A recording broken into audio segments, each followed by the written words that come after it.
একটা খেলোয়াড় ভালো খেলাচ্ছে, একটা ভালো মানুষ হওয়া খুব জরুরি।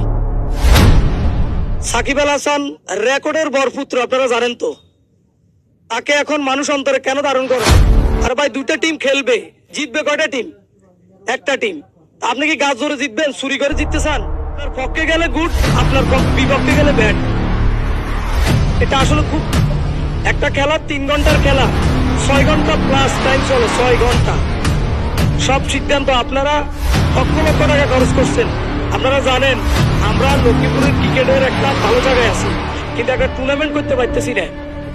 আমাদের লোক আছে, অর্থ আছে, সব আছে, প্রশাসন আছে, বাট একটা টুর্নামেন্ট আমরা করতে পারতেছি না, একটা ক্রিকেট লিগ করতে পারতেছি না। কিন্তু কমলনগরের মানুষ কিভাবে এত বড় সাহস পায় এত বড় একটা টুর্নামেন্ট করার জন্য? আমি খেলা শুরুর আগে বলছিলাম যে এই ধরনের টুর্নামেন্ট করলে লাভ হয়েছে খেলোয়াড়দের।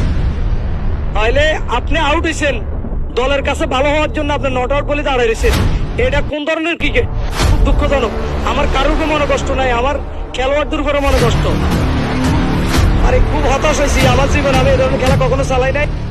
সুমন ভাইয়ের ভিতরে কিলবিল করে তো, সুমন ভাইয়ের সমস্যা আছে।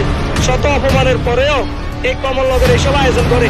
আমাদের এই কমলনগরের টাকা আপনারা ঢাকা, চিটাগাং বিভিন্ন প্লেয়াররা নিয়ে যান, অথচ আমাদের কমলনগর এই জায়গাটাকে আপনারা অপমান করেন। আমি বলি লক্ষ্মীপুরে আর বিকল্প আর কোনো টুর্নামেন্ট হয় নাই। লক্ষ্মীপুরে জেলা প্রশাসক, জেলা ক্রীড়া সংস্থার প্রেসিডেন্ট এবং রাজনৈতিক যে কোনো লিডার একজন থাকেন, জেলা ক্রীড়া সেক্রেটারি। কিন্তু আমরা কখনো এত বড় টুর্নামেন্ট করতে পারি নাই।